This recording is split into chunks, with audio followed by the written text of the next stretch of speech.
just waiting for Jenn Johns to join us. Today we're going to be talking about get out the vote and what does that look like. So thanks for joining. But while we're waiting, you could catch some of Jenn's music in the background.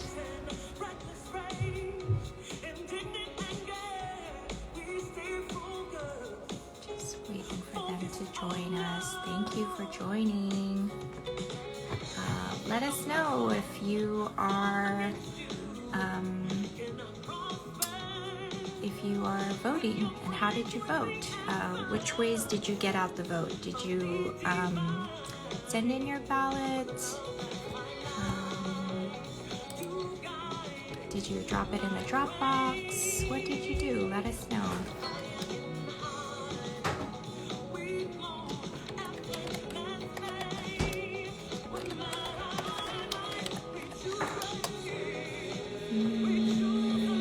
Just waiting for Jenn to join us.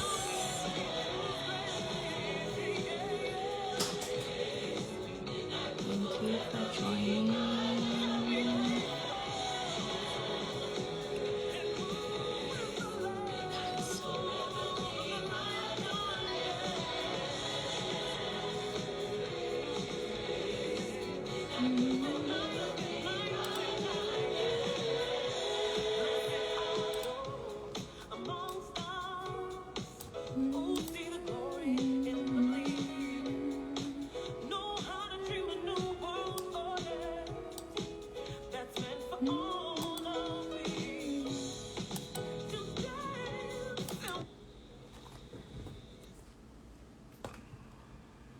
Turn that off so that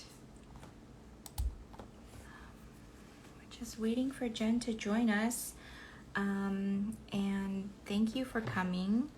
We're going to be talking about tomorrow is the elections for the primary season. And here's Jenn. Hi, Jenn. Okay, I'm going to invite you to join us.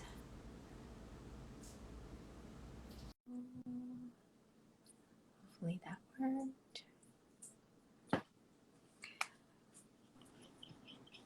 Hey. Can you see me? Oh, I can see. Yay! There you are. Oh my gosh. You know, we've talked on the phone recently. Yes. But like actually getting to see your face is such a joy, Jenn. Likewise. I'm realizing how much I miss you. I want to be able to give you a hug. I know, just like this. It's such a beautiful day today here, looking out the window, and I'm like, oh, I've got tea. I'm getting over a little bit of an allergy fit, and I'm like,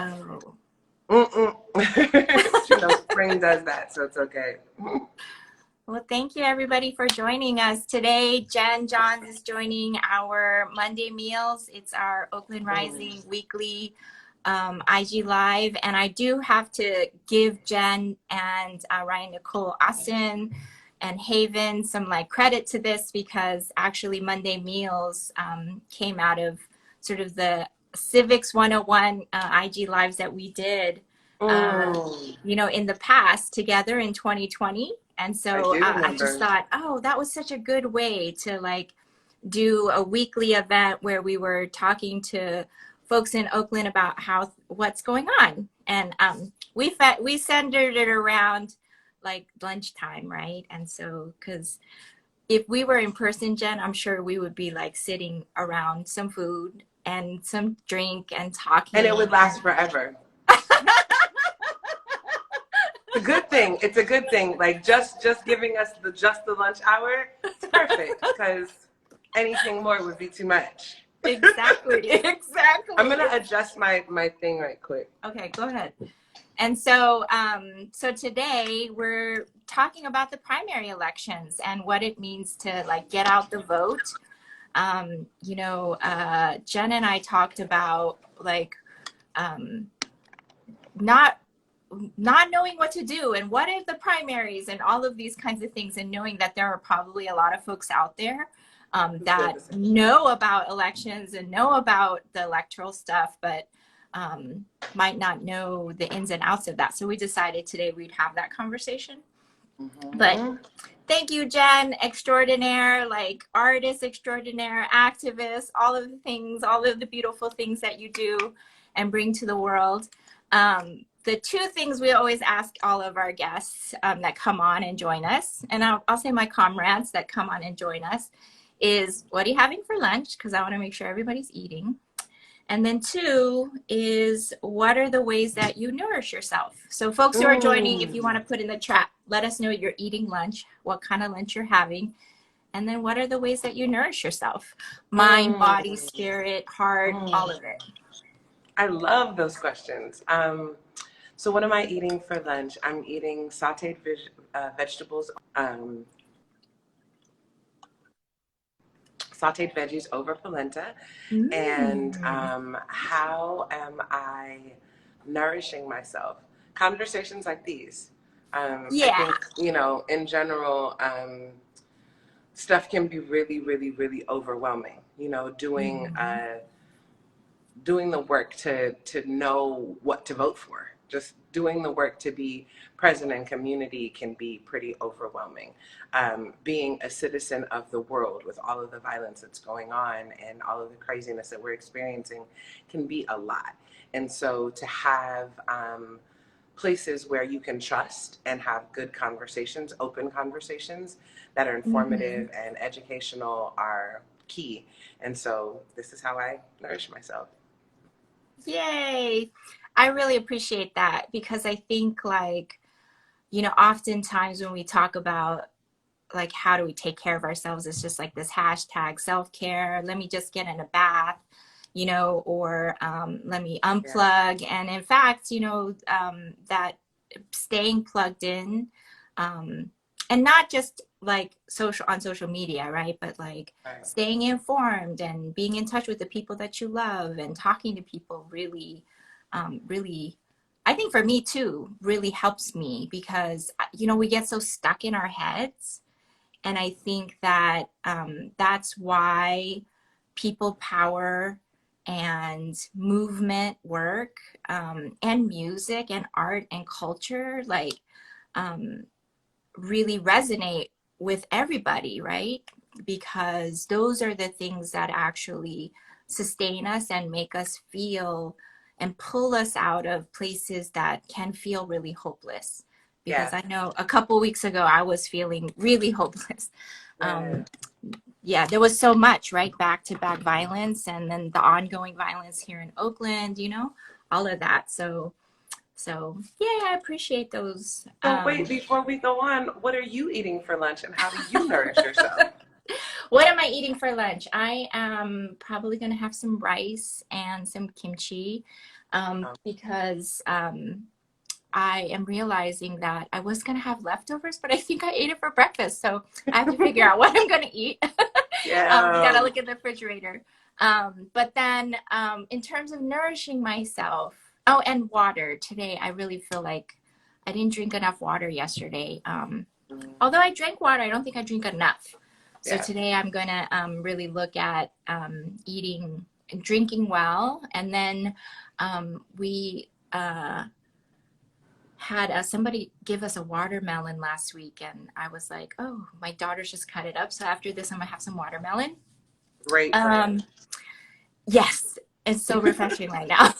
I really need it. I'm like looking over there like, how messy do I want to get on this IG live? And then how am I nourishing myself? Well, you know, I'm going to be really super transparent here, put all my business out there. I have been dealing with perimenopausal symptoms over this last year. It's been really rough. So I actually haven't been able to exercise regularly. And then I bonked my head about 4 months ago, and I was suffering concussion. So have been kind of recovering from that slowly. And this week I finally felt like I had a clear enough head. My body was in a place that I could move. So I actually got to exercise every day this week. I did some kind of activity. I got on my bike, I went swimming, I went roller skating, I went surfing. Like I went canvassing twice last week. So Wow! I door knocked. Look at you. Yeah, I feel like I'm back in my body, you know? And I don't have issues with like when I do gain weight, like looking the way I look. But I do feel like, oh crap, I'm not healthy. You know, I'm not in my best energetically. And when I went roller skating, Jen, I was like, dang, these knees hurt. I was like, I need to do some squats because those knees hurt. Get it together. Yeah, it's why it has to be a part of your personal life discipline. Like I've had an injury that has been hard for about a year in my ankle. And I understand that feeling. It's like when you're used to being pretty, you know, at least consistently active, and that changes, you know, it's really hard. And it's hard for us to get into our minds, well, I've got to find another way to be active than to deal with what's going on in, you know, my current body. So I'm glad that you're getting that moving. Thank I'm super you. good. And I'm super excited about this conversation as well. I think that, you know, most people are like me where they are, it's like cramming for a test. Hey, look, RyanNicole joined us. Yay! Hey, Ryan. Hey, girl. Perfect timing. Yeah, I feel like it's like we're cramming for a test sometimes, and there's so much to know that it's really easy to get incredibly overwhelmed, you know, and to not know where to start. And so I'm really grateful because you guys, hey girl, hi! Hey! This is the original Civics 101 crew right here. We're missing Tanya Love, but Yep. I was just saying that I really appreciate Oakland Rising because they keep it hyper local. And that I think that the key to understanding your national civics is to understand your local civics really, really well.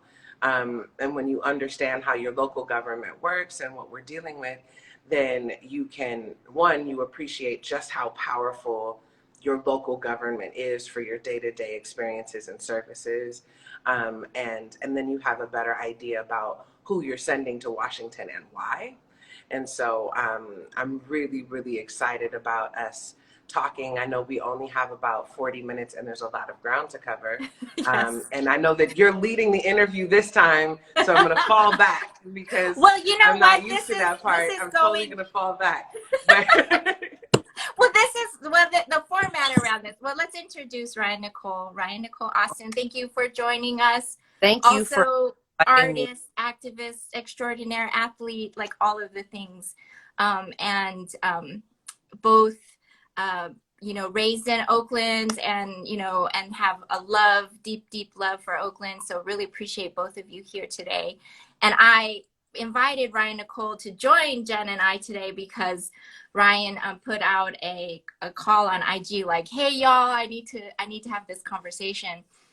And so just to be really clear, because Oakland Rising is what we call a 501c3, we're going to talk about in general. I'm not going to talk about any specific candidates, but it's always an invitation to invite, you know, Jen and Ryan to join me on our Oakland Rising Action, our sister organization, which is a 501c4, and we could talk more specifics about specific candidates and how to vote and who to vote for over there. But here we're going to just talk about kind of more generally about, you know, what it means to get out the vote and why that's important. So. Yeah. I'm excited to be here. So thank you so much. I put out a call on Friday just to frame it for I see some of my people coming in. On Friday, because my kid got out of school on Friday, right? And I didn't realize how much anxiety I was holding in my body about him going to school. And I'm like, this is ridiculous. Like, I want to throw every possible mechanism and mean at this problem of being concerned about our children's well-being in spaces that are supposed to be sanctuary, our schools, right? Right. that's one thing. Among all the many other things, Roe v. Wade is breathing down our necks. Like, what can we do right now to affect radical change and shift? And we've got this great opportunity with voting tomorrow. How can we start to shift the tide or continue to push the needle forward in that direction? Yeah, and so I really, really super appreciate that, and I love that you did that call out, because I think these are the kinds of conversations, and I think the overlap between like the folks that follow you all and the folks that follow Oakland Rising, I think that we can have these conversations, we can have this space that really brings that intersectionality of like the art and culture that you all bring and make and bring to the world and to Oakland, and for us to bring sort of the civics and the civic engagement work into the space. Mm-hmm. So really, it's just we're an open-ended space for you all to ask me questions about the primary elections and like why, whatever it is that you want to know, I'm here to answer it and talk through it, and also hear what is most important for you that you want to know about the primaries and how to vote. Cool. So you and I had a conversation. I'm just going to jump in because I have all the questions. And one of the great things that I love about doing these conversations is that I don't do much research. Because I want the conversation to feel like what it feels like when my research would be calling you anyhow. So,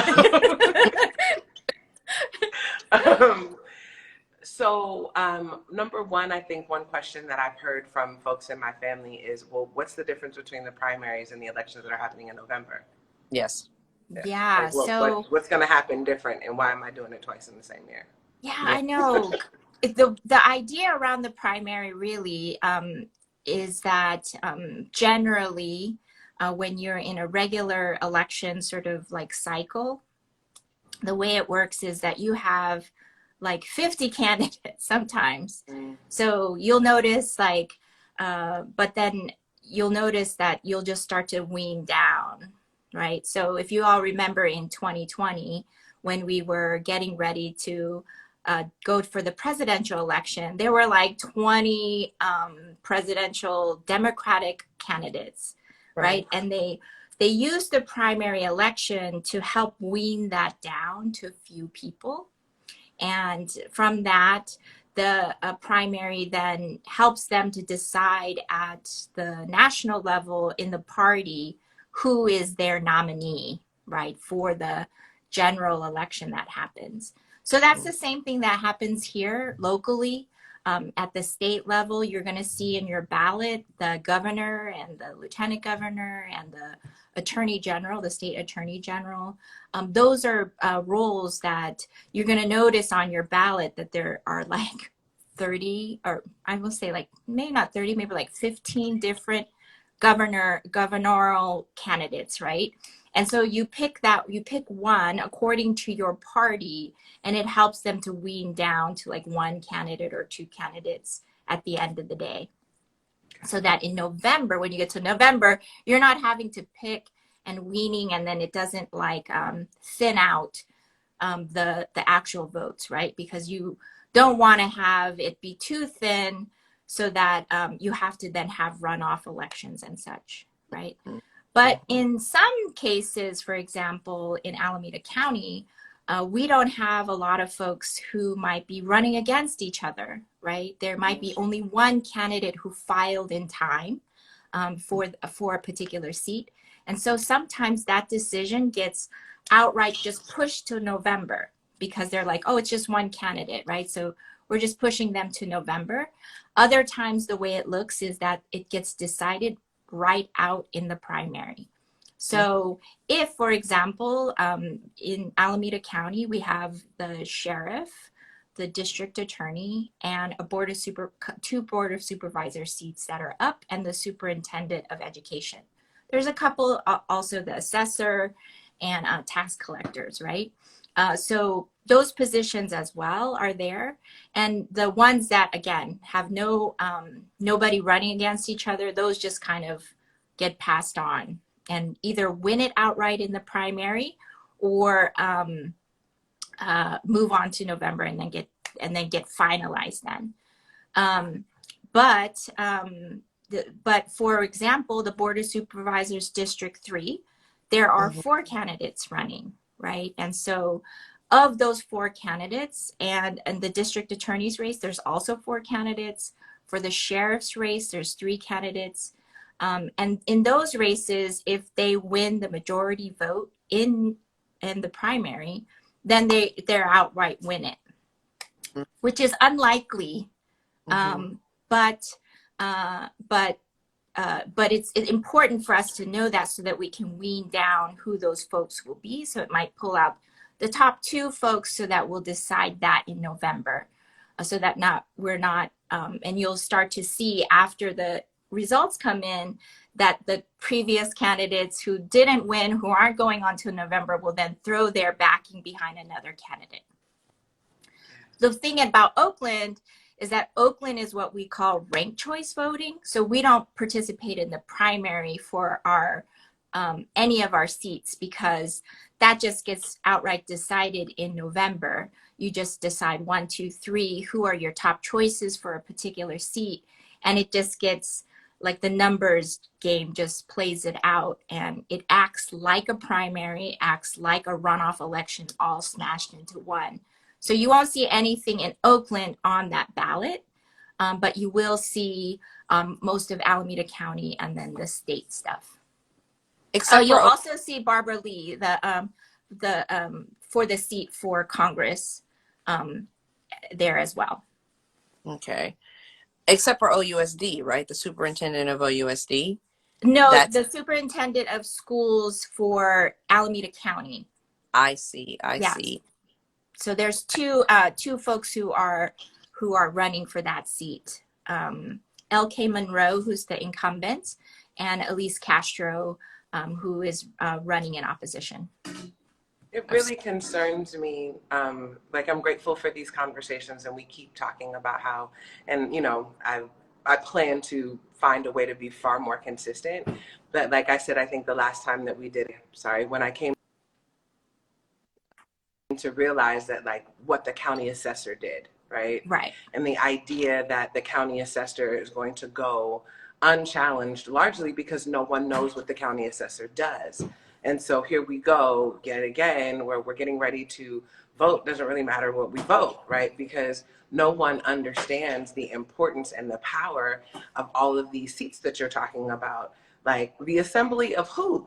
The last time I remember talking about a fucking assembly, I was in school. So, like, you know what I mean? Like, what does the assembly do? Yeah. I'm like, sure, you're gonna assemble. Great. Hey, so and then what are you gonna do? Is there recess after assembly? Sorry. I would love that, actually, if we could have recess, because I want to put a pause on some of these people. So what there is at the state level is that we have a state assembly and a state senate, right? It mirrors very much like the federal government, where we have the 3 branches of government. We have Congress that acts as, they have a Senate that have, 2 people per state. So similarly, we have a senator for every district in California. And then there's another set of other district lines according to our assembly seats that mirror similarly to our Congress positions, right? So that there's actually more assembly seats than there are Senate seats. We do have, for example, in Oakland, we do have a portion of our, we don't have a Senate seat up, but we do have an assembly seat, District 18 and District 17, which currently is, 18 is Mia Bonta sits in that seat, and then in 17 is Buffy Wicks. So those 2 positions are also going to get decided here. So that's what the assembly is, that it sort of acts like Congress does, the congressperson does at the federal level, and then there's a state senate that also works that they also create laws. It's a balance, checks and balance kind of situation in California too. I have so many more questions about that, but we have 20 minutes. So go ahead, Ryan. You had your hand up though. Well, and about so we have some very popular issues that are happening right now, right? Mm-hmm. The things that are hitting the news media are oftentimes what motivate the votes that people have, even if they have issues with that party alignments and all of that. Whatever is in the lines is how people tend to lean. Are there issues on the ballot currently, or any candidates on the ballot who are leaning towards any of the political issues of the day, of the moment? So I can't tell you in this platform area what any specific candidate might be running for. I could tell you about the positions itself though.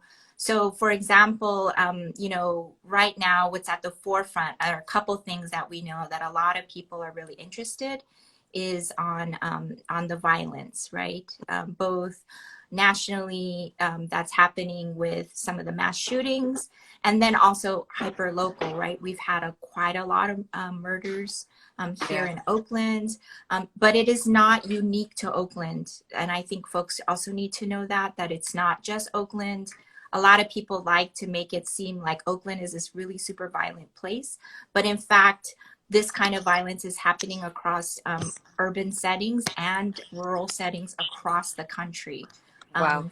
And so and we know this, you all know this, when the economy starts to go to crap, when people start to feel really insecure, you're going to see violence go up. And I'm not going to say crime because I think that's really,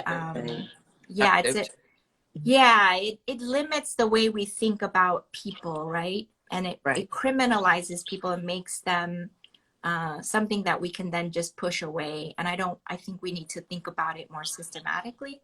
Yeah. So there are some positions here in this primary election that are really important. So the district attorney is really one of those seats. So the district attorney, you all might not know, in Alameda County for the first time, the last election in 2018 was the first time that seat had actually had an opponent run for like 20 years.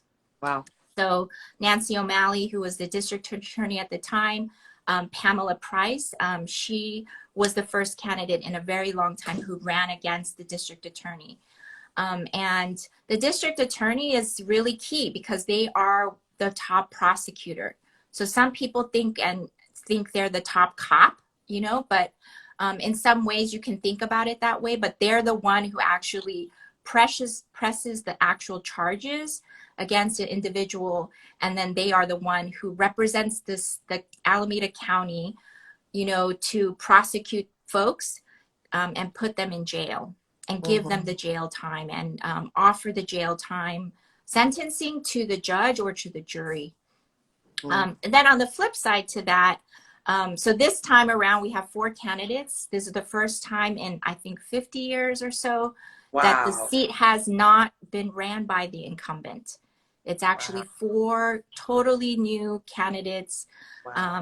Jimmy Wilson, Terry Wiley, both who are district attorneys right now, assistant district attorneys.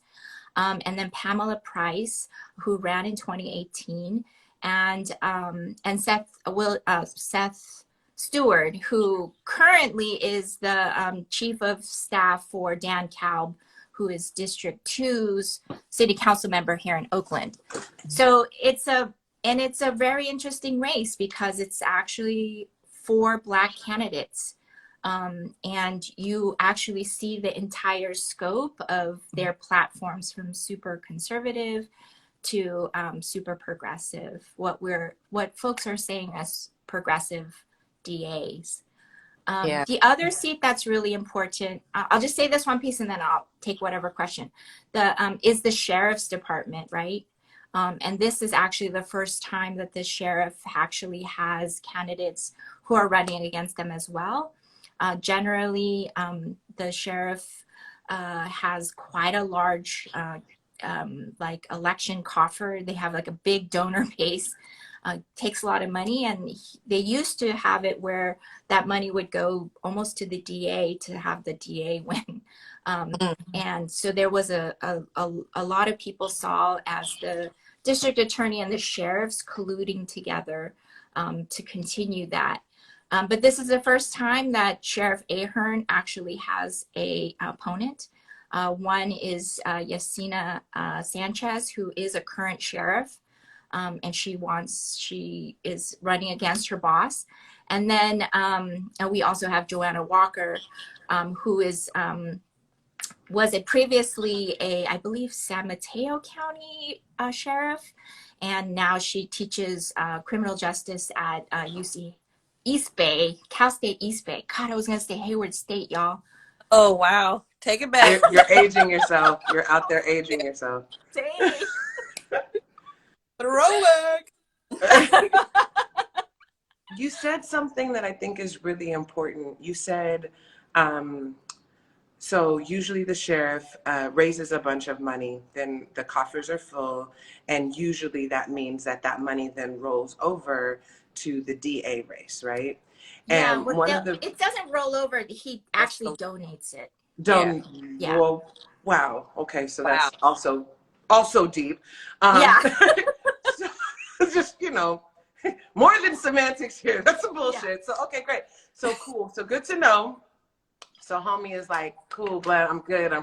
Let's make sure you're good, right? Yeah. And what I think is important to know, which is why I'm always like, we need to understand the three branches of government, and you have to understand that the brilliance of the way that our Constitution was created is that there are checks and balances. Yes. So if you don't understand the checks and balances, right, then maybe you think you're voting for one person because you think that they're kind of cool, but you have no idea, one, what they do, and two, how what they do falls in like the grooves on a clock with other positions, and then those things keep things moving. The connection of it all across these different positions keep things moving.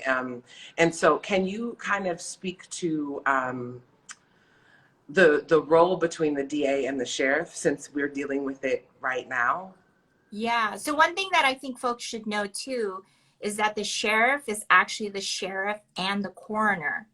And this is important because when you have a coroner who is within the sheriff's department, it's usually, and some places are separate, in order to create a more, God, I can't think of the word, y'all. Money? But, I'm sure money has to do with it, but it keeps it clean, right? Because then you're not influenced by your boss to want to prosecute any particular way, right? So there's some desire by some people to separate those two, because clearly, I mean, so is that kind of like how you could roll up with a Sandra Bland in the yes. Okay. And the coroner is able to be like, she totally hung herself, absolutely. She sneezed and fell on her head, and like now magically she's dead. Yeah. What? And yes. And it's all this. It's all there's legitimate collusion. Okay, just continue. Well, because he takes off his sheriff hat and he puts on and the he's coroner. like, yeah. So he's technically not the coroner. Like, he doesn't actually do it, but he runs the but it's the office same department. Exactly. And so he also runs, not only is he the sheriff of Alameda County, so the sheriff, he's the coroner, he's the sheriff, and his jurisdiction is all of Alameda County, in the places that are not only, overlapped by cities that have already police departments, but they also run the police department for the unincorporated areas of Alameda County. So that's Ashland, Cherryland, parts of San Leandro, Hayward, and Castro Valley, right? So the sheriff has a really strong, they got their fingers and their toes deep in those places, and they run the show there. Wow. And the sheriff also runs our Santa Rita jail. And Santa Rita has it's huge. It's, all of not only Alameda County, but sometimes there's some collusion with ICE from the with Santa Rita. You know, when folks are released, it's out near Dublin, and so there is a lot of that's happening at Santa Rita too. That's really important for folks to know about, right? The conditions there are really horrid. Santa Rita is one of those jails throughout the state of California that has one of the highest death rates. It's a murderous place. And so, you know, and the sheriff's department takes up about a little more than 50% of the general fund of Alameda County. And then during COVID, the sheriff's department by the county supervisors were given an additional 150 million in March of 2020, or March or April of 2020. Instead of giving money to county health department, they gave it to the sheriffs. And then another 155 or 160 million was given to the sheriffs in 2021 on top of their already large budget. Wow. Okay. Yeah. Wow. I know my mind is blown right now. Yeah, I'm And just marketing that, I guess this was right before the pandemic when a young woman booked in Santa Rita. She was released, didn't make it home. Yeah, because the coroner and the Santa Rita and the sheriff relationship there, it all becomes more illuminated. Yes, and the DA, the current DA, Nancy O'Malley, has been horrible, actually, at prosecuting, you know, law enforcement when death or, you know, you know, shootings have happened or violence has happened by the hands of the cops or by the sheriff's department. And there is a little bit of that where a lot of us in the community are kind of like, I wonder what's happening there, right? And oftentimes they work very closely together. They have a very strong, you know, tough on crime kind of like attitude together. So they are definitely hand in hand. The thing that I think folks should know too is it is actually not the sheriffs who decide what their budget is. It's actually the county supervisors. So are there 5 county supervisors that, right? Here we go. Here's the. So wait, before you go forward, can we go? We've got, it sounds like we've got 3 bunches of government, which are legislative, judiciary, and executive. Right. Cool. Good job, guys. Right. How many grown-ups So the does it take executive, to get so to... in the county level, there really isn't an executive position, right? Okay. Yeah. The thing about the county is that you do have the legislative, which is the county supervisor, right? And then, and then you also have the judicial, which is part of the district attorney and the judicial system, right? So the judges and things like that. I think one of the things that is really poorly done and that a lot of people don't know about or have not done research on. And I will say that Oakland Rising doesn't do the research because it would take actually hiring a researcher.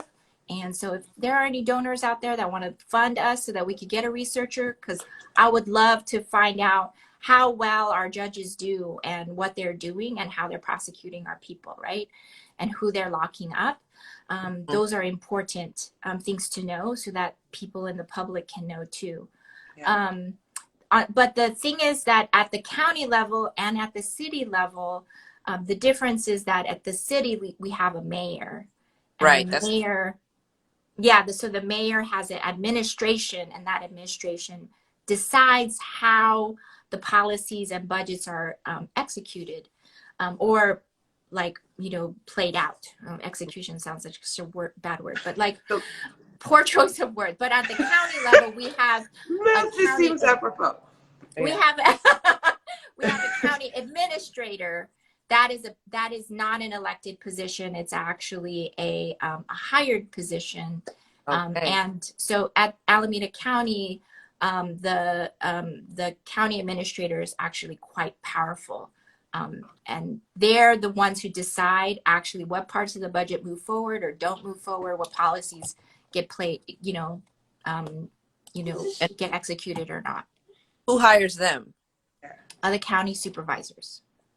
I So see. Okay. our elected officials ultimately hire this person who Yes. is, and this person is kind of the only version of an executive position that we have, or is that, or do they fall into one of these other categories, and if so, how or why? They would fall into sort of that. If you were to do those three branches, would be the the Executive. executive. Thanks. Mhm. My brain is like freezing on me. That's all So, good. and in Alameda County, our administrator is Susan S. Nishi. Sorry, I'm having a hard time today. Okay. It's all good. Moranishi. So what we have that we're voting on right now are our judiciary and our Legislative. there we go. Those are the two Yes. that are up on the ballot right now. And some of the thought process, I assume, is that part of the reason why we don't have an executive branch is because county is local, but it's like so, and then on your city level, you have your executive, you have your, right, and we're making those decisions on a local level. I still think this is a little bit of a bullshit model, but cool. So good to know that we have this way. That's so super important for us to understand. And I feel Right. like if you understand how the house was built, you can figure out how to remodel or burn this sucker down, but that's not what we're here for today. We're talking about remodeling. Here for remodeling. It's good. It's very important. Good. Okay, we're very good about that. So what we have coming up in this election are these two positions, are these two worlds that need to get with each other. Yeah. So we have right now the sheriff and the DA Got it. races to decide. And then there is in Oakland, there is one county seat, which is District 3, which was formerly held by Wilma Chan, who passed away earlier this year. So Yeah. David Brown, he has been sitting in the seat. Currently, he was appointed because he was her chief of staff for many years. So he's holding the seat until we elect somebody either this June or and then move through to November. So there's currently 4 candidates that are running for that seat. David Kakashiba, Serlene Grant, Rebecca Kaplan, and Lena Tan. They're all Democrats running. And it's a pretty open race right now. And that person, Wilma Chan, had for a very long time held that seat and had been always the lone dissenting voice for the county supervisors wanting to give more funding to the sheriff. She really fought for healthcare and really pushed forward budget initiatives and worked with the community to get these initiatives forward. She was an amazing county supervisor, but she was usually the lone voice at the table. The 4 other, there's 2 folks, Keith Carson and Nate Miley, have both been in the seat more than 25 plus years. I think Keith Carson's been in the seat for 32. Nate Miley's been in it for 28. Wow. They both have said sort of problematic things about, what our community should or should not be doing, and what folks have been talking about. And they're the ones who keep giving money to the sheriff's department. Yes. That really just brings me to a point around not so voting. sweet. She did so sweet. Because I'm sorry, my people that are here with a limited amount of time. Voting optics, voting your skin color is not a panacea to anything. I just want Girl, say it loud for the folks in the cheap seats. Okay. To make it plain, voting your skin color does not mean that you will be protected. Okay. These are Black men who have sat in these seats for almost all of our lifetimes, and they have not shifted the dynamics in the city or in the county in a way that is beneficial to any of us. Yeah. I want to say this because there was actually a report that was done by the Department of Justice. Y'all, as much as that is a problematic system in and of itself, they came in and said that Alameda County is failing at mental health, and that is the reason why we have such a high incarceration rate. Right? And so to me, when I look at that, that what we've been doing, the way we treat mental health in Alameda County is to send them to Santa Rita jail. And in Santa Rita, what happens is that while they're there, they're treated horribly. They're, it's ridiculous. The levels of how things are happening at the Sheriff's Department.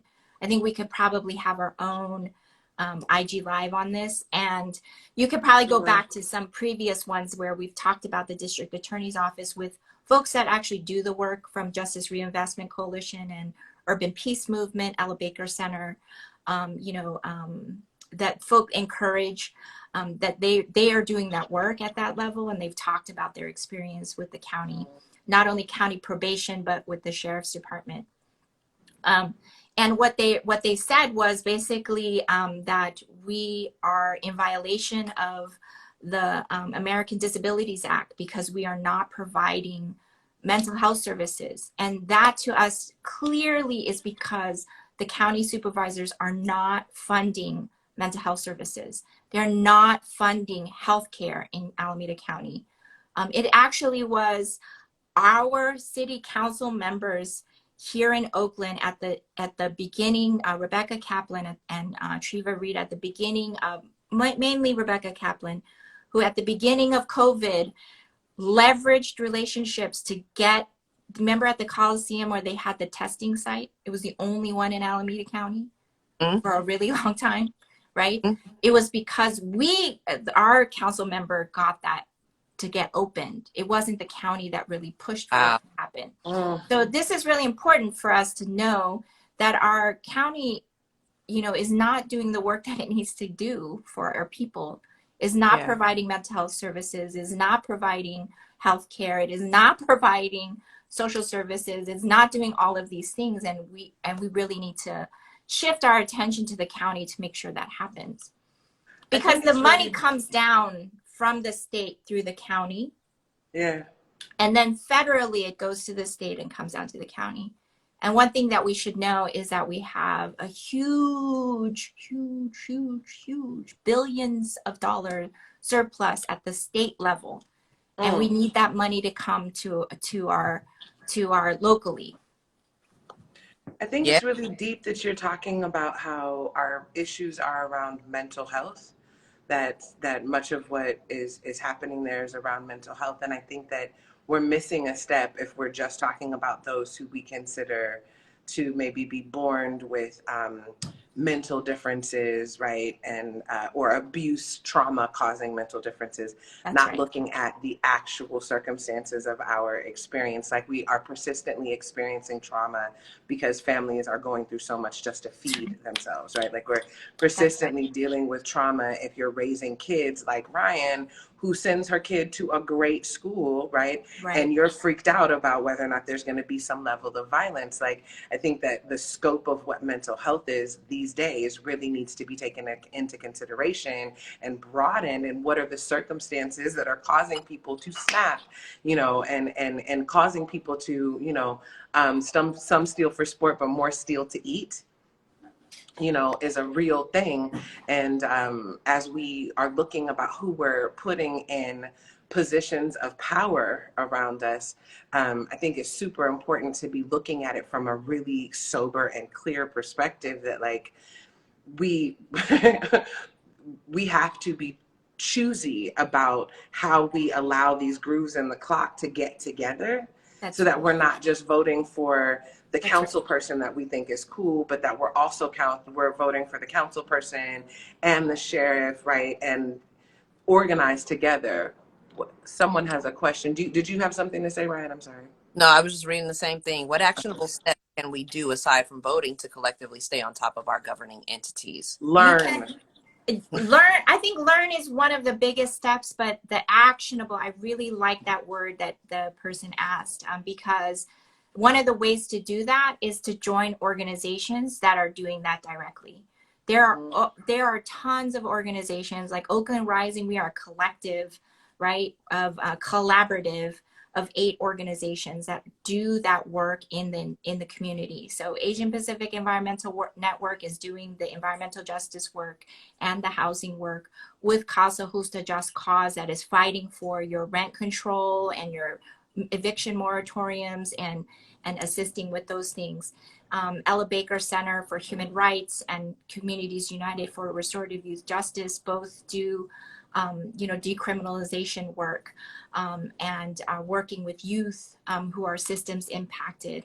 And then Mujeres Unidas Activas, working with domestic workers. East Bay Alliance for a Sustainable Economy is working on issues for our workers. Parent Voices Oakland does work with early childhood education and fighting for those rights and programs and services. And St. Mary's Centers that works with seniors and unhoused folks. So these are like organizations that are critical to that work. You being a part of any one of those organizations will then, because it's hard work, y'all. It's hard to be like the one person in the room, right? Like we at Oakland Rising, we outreach to thousands of voters every day. But without the voter not only just coming out to vote, but what we really want is those voters to tap into these organizations. Even if you don't tap in with us, tap in with one of our allies, tap in with Anti-Police Terror Project, tap in with Urban Peace Movement, tap in with Filipinos Advocates for Justice, tap in with California Advocates for Justice. Like there's so many organizations that are doing that work, y'all, that get in with those people because they need your people power. Like voting cannot be the end. Yeah. It cannot. It can't even really be the beginning. Right. It's not even the beginning. And I briefly what that work means, because I think the average, person is like, well, yeah, we hear this word work. We hear like, we do the work. What does that mean? And what is a day like for that person who signs up to be a part of Activas Unidas or whomever, Right. So there's like different levels, right? So, like Ella Baker Center for Human Rights, they do these monthly mutual aid events, right? And so they're not only in the community, like giving out things that folks need in the community, but they're talking to people too. So we partnered with them, for example, to talk about redistricting at one of their mutual aid events. Right. I think recently they partnered with Mujeres Unidas Activas to talk to folks about their domestic violence work and the support that they could do. So each organization has their own like member or volunteer base that works with them. So I think you tap into the issue that matters to you. For Oakland Rising, if you volunteer with us, which we really need folks to do, tomorrow we're going to be knocking on doors and talking to voters about some of the upcoming issues that we want to try to put on the ballot for November, ballot measures. So come and talk to some neighbors, knock on some doors. We also do phone banking, we do texting. So these are ways that we need people to do, because the more people that we can bring in to do that work, the more people we can outreach to.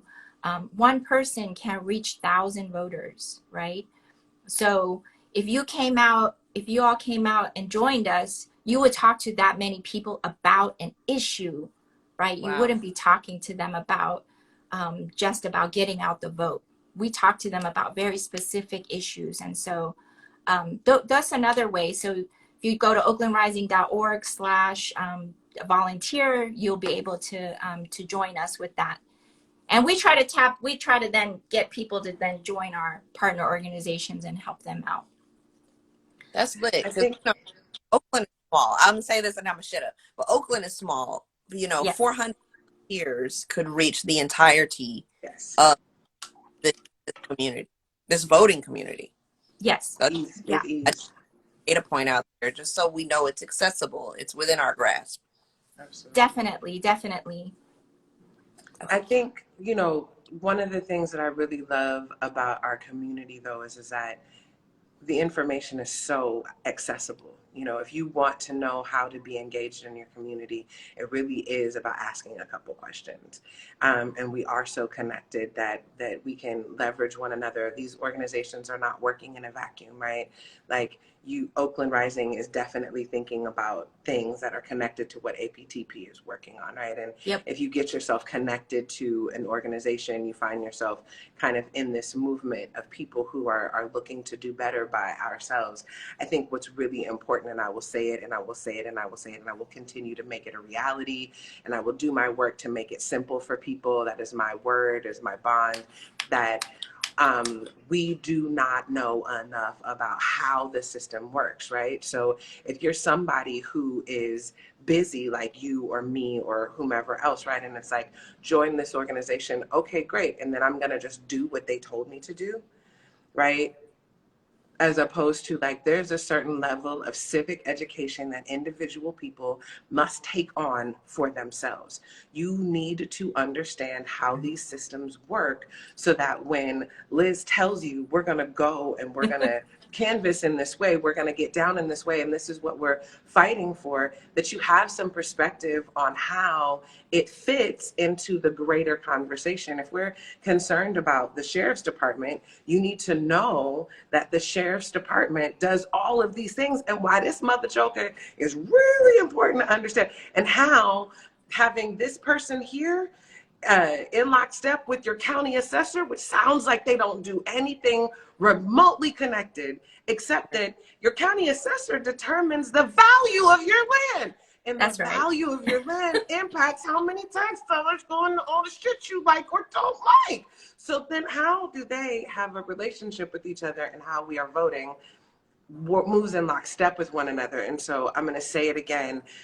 Take this time. If you're listening, there are graphs all over the internet that explain to you the basics of how your three branches of government work on the hyper local, state, and federal level, so that you're helping us all move forward in a way that is more sustainable. Yes. I'm also going to encourage our artist community to do exactly what we're doing here, which is partner with, volunteer for, get engaged with the organizations that make your heart beat, write a song, you lend your social media platform, get engaged so that you can communicate with your constituency about what's going on in a way that they're excited about. Yes. Super Volunteer. Don't make, appreciate that.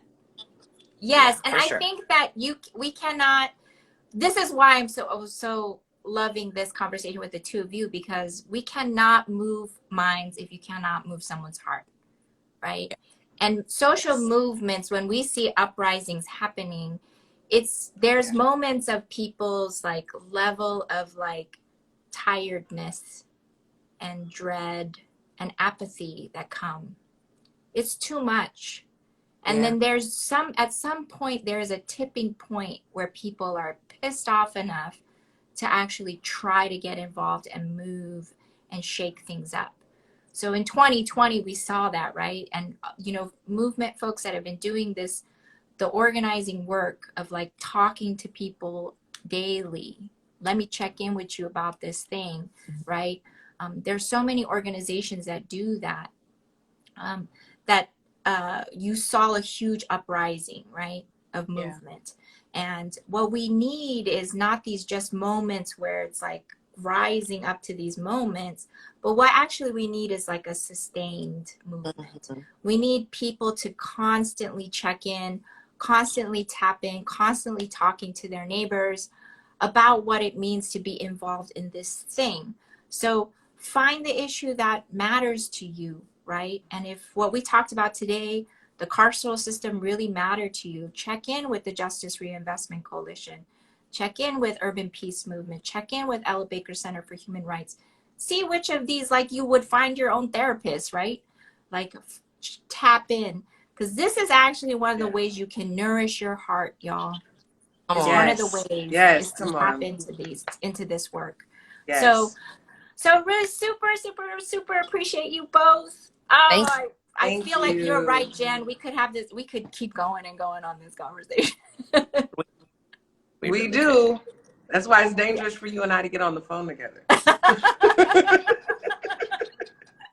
But Ryan, you know, if you need to or want to, we can also get on to a different situation and talk about the very specifics of the candidates, if that's helpful too.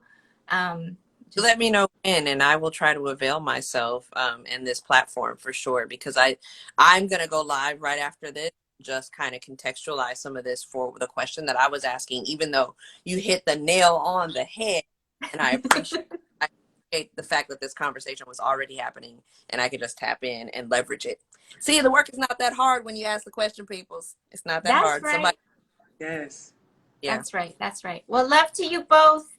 much. And get out to vote.